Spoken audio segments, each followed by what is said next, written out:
Este término, esta diferencial de este producto, también se puede escribir así. Hay un pequeño desarrollo algebraico y uno llega a una ecuación de este tipo. Esta ecuación, olvidémonos del medio, esta ecuación que está aquí, se puede escribir así. Estos dos están pasando a dividir. Esta ecuación diferencial obviamente es válida para este elemento diferencial. Pero si yo lo quiero extender a toda la columna, entonces lo que tengo que hacer es integrar ambos lados. Y cuando lo integre de manera apropiada, pues aquí esta va a ser la coordenada z. Entonces yo voy a decir, cuando z es 0, o sea aquí en la base, cuando z es 0, la fracción molar es y del fondo. Y cuando z minúscula es igual a la altura de la columna, o sea z mayúscula, la composición y va a ser igual a la composición en el tope. Entonces, si aplico integrales a ambos lados y aplico esos límites o esos extremos, voy a llegar a esta ecuación. La altura de la columna medida desde abajo va a ser igual a la integral de toda esta ecuación, que si te das cuenta es esto que está aquí, la integral de esta ecuación desde la fracción molar de la fase líquida en el tope hasta la fracción molar de la fase gaseosa en el tope hasta la fracción molar de la fase gaseosa en el fondo. Que puede decir, pero ¿por qué está al revés? Si es por este signo que está acá. Por este signo es que se ha invertido. Aquí tienes una ecuación para calcular la altura que debe tener tu columna, de tal manera que pases de esta fracción molar en el fondo hasta esta fracción molar en el tope. ¿Ve? La variable de integración es la fracción molar en la fase gaseosa. Por eso le decíamos aquí, mi objetivo es el gas. Pero aquí hay unos términos que uno se pregunta, y bueno, ¿y cómo los integro esto? Si esta velocidad de transferencia n sub a tú lo sustituyes por esta ecuación, entonces vas a tener esto. Si separamos este término, este flujo gaseoso, que por cierto sabemos que cambia, ¿no?, a lo largo de la columna, si este flujo gaseoso lo separamos junto con este coeficiente de transferencia de masa y esta área interfacial, de tal manera que lo separamos así, estoy dividiendo toda esta ecuación en dos términos, este término que está acá y todo este término que está. Voy a definir lo siguiente. Voy a definir la altura de una unidad de transferencia del gas. ¿Qué cosa es esto? No se preocupen eso, después vamos a ver qué cosa. Simplemente estamos creando una variable llamada altura de una unidad de transferencia de gas, que la vamos a llamar h de altura, t de transferencia, g de gas. Y esto va a ser igual a esta relación, o sea, este término que está acá. Cuando defina esto, y si esto lo introduzco aquí, dentro de esta integral, lo voy a reemplazar por esto, y además defino esto, fracción de gas portador o de solvente logarítmico medio, y eso va a ser igual a esta expresión que está aquí. Esta es la concentración del soluto, por si acaso, en el seno gaseoso y en la interfase. Si te fijas en esta ecuación, fíjate aquí en este logaritmo. Esta resta entre este logaritmo. Imaginariamente esta resta pásalo a dividir y te quedaría 1 entre este logaritmo. ¿No es esto que está acá? 1 entre este logaritmo.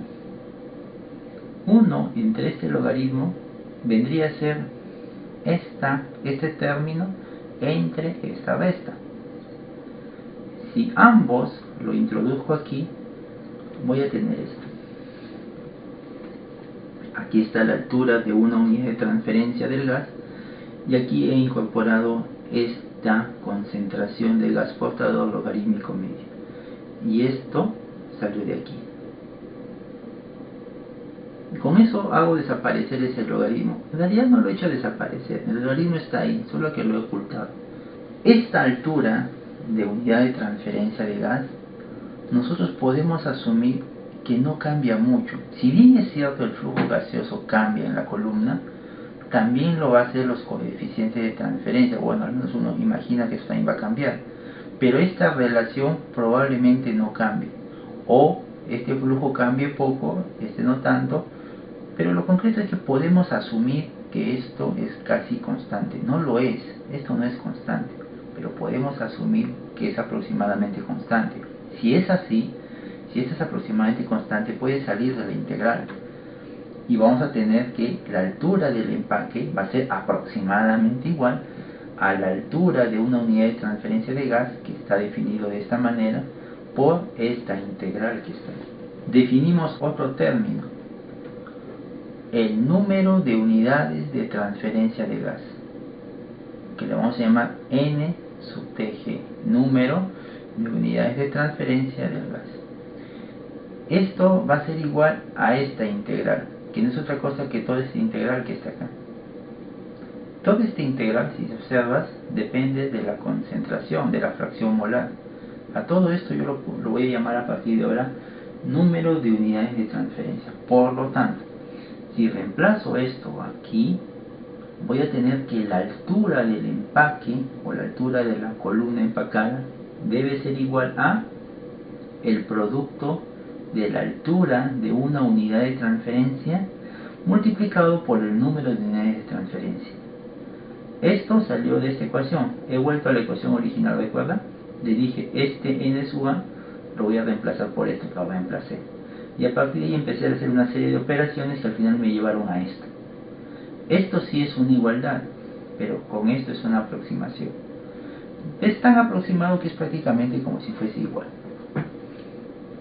Quiere decir entonces que la altura de la columna empacada yo lo puedo determinar a partir del producto de estos dos términos que están aquí, de la altura de la unidad de transferencia y del número de unidades de transferencia. ¿Qué significa eso de la altura y el número de unidades de transferencia? Es decir, que esto es algo así como los platos,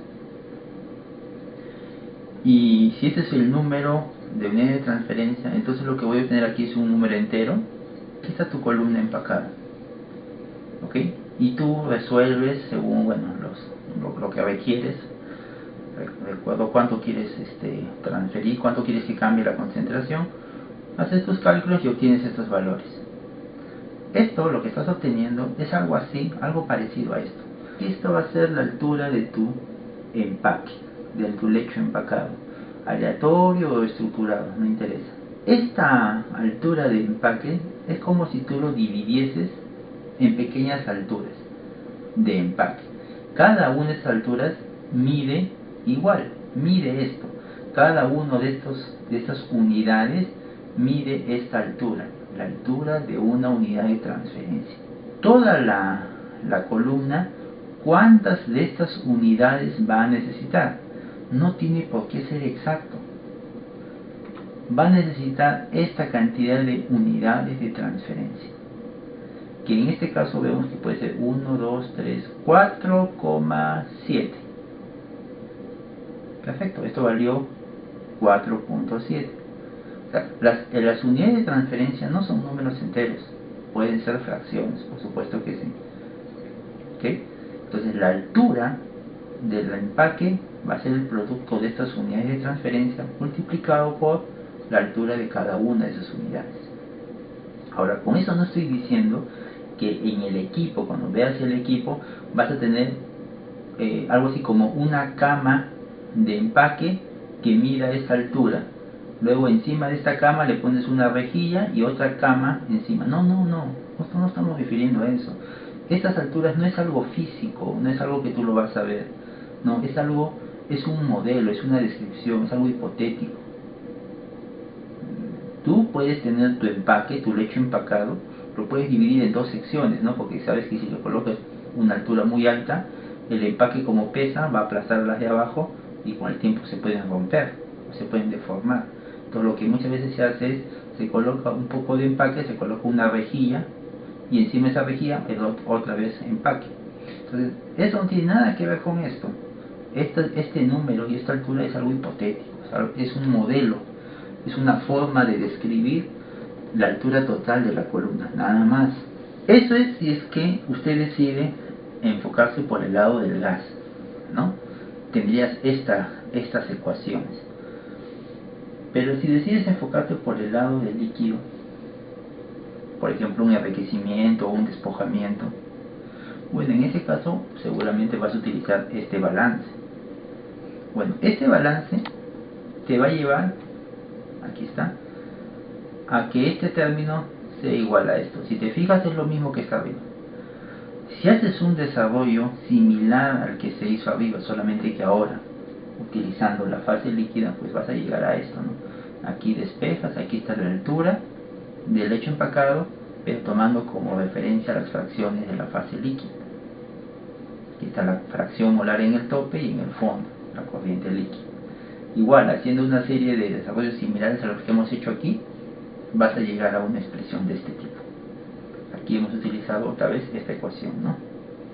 Igual, el producto de dos términos, altura, la altura de una unidad de transferencia de líquido ahora, y el número de unidades de transferencia de líquido.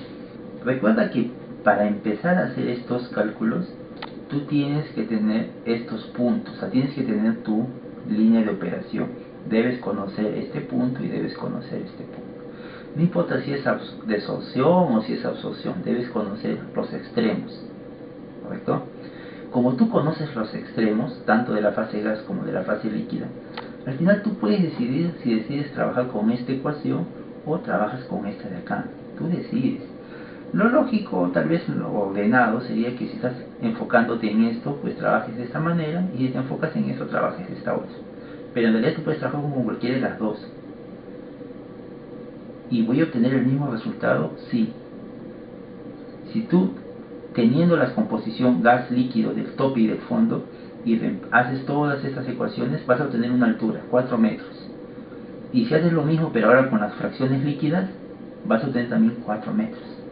El resultado va a ser el mismo, pero no va a ser igual las unidades de transferencia. Puede ser que cuando apliques estas ecuaciones en la fase líquida, obtengas esto, que una unidad de transferencia del líquido tenga esta altura, totalmente diferente a la unidad de transferencia del gas, y que el número de unidades de transferencia del líquido sea totalmente diferente al número de unidades de transferencia del gas. Estos no tienen por qué ser iguales. Lo que sí va a ser igual va a ser el producto, porque ambos te van a dar la misma altura, pero no van a ser iguales. Vamos a suponer que tú quieres diseñar una columna para lavar un gas, ¿ya? Entonces yo tengo la concentración del gas aquí en el fondo, debe ser alta, y quiero reducirla a un valor bajo, correcto. Entonces voy a usar esta ecuación, esta ecuación que está acá, genial. Si observas esta ecuación, aquí está el flujo gaseoso. Bueno, lógico, sé el flujo gaseoso que voy a procesar. Muy bien. El coeficiente de transferencia de materia en el lado gaseoso. Es este lado de acá, correcto. Fracciones molares, o sea, concentraciones en el lado gaseoso. Pero entonces, ¿acaso aquí en esta ecuación no interesa la composición del lado líquido? ¿Dónde está aquí la fracción molar del lado líquido? Usted puede decir aquí, no, pues si tú usas esto líquido, ¿dónde está acá la fracción del lado gaseoso? O sea, solamente eso es uno de ellos, no vas a usar los dos, bueno, te va a salir lo mismo. Pero si cuando uses esto, ¿dónde está el efecto del líquido? ¿Dónde está el efecto de esta concentración del líquido que ingresa en el tope y de cómo va cambiando? ¿Dónde está todo eso? Eso está acá, en el número de unidades de transferencia, solo que no se ve. pero específicamente está metido aquí, en esta fracción o en esta composición en la interfaz, y también aquí en esta variable. Lo que pasa es que cuando tú vas a resolver estas dos ecuaciones, aquí por ejemplo en esta integral, la variable a integrar es y, ¿verdad? Perfecto, entonces es la variable que se va a integrar.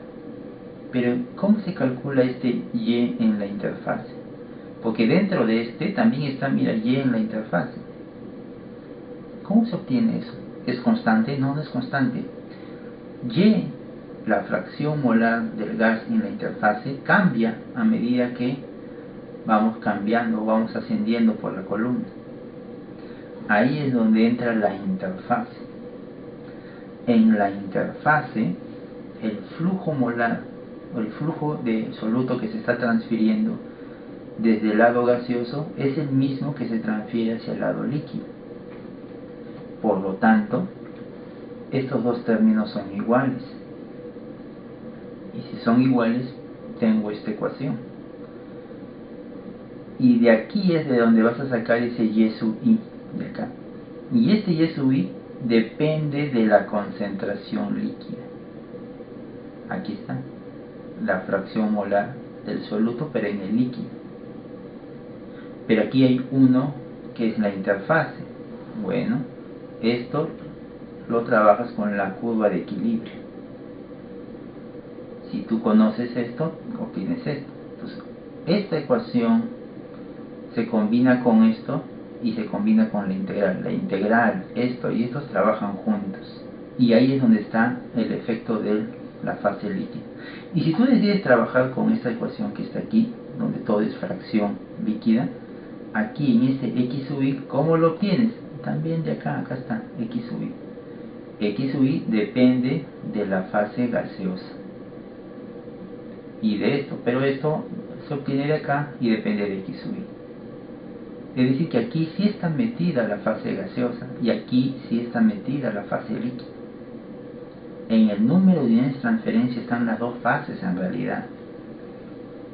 No es que porque acá veas puras y, todo es gas, no es cierto. Aquí también está el líquido, solo que está metido en estas ecuaciones.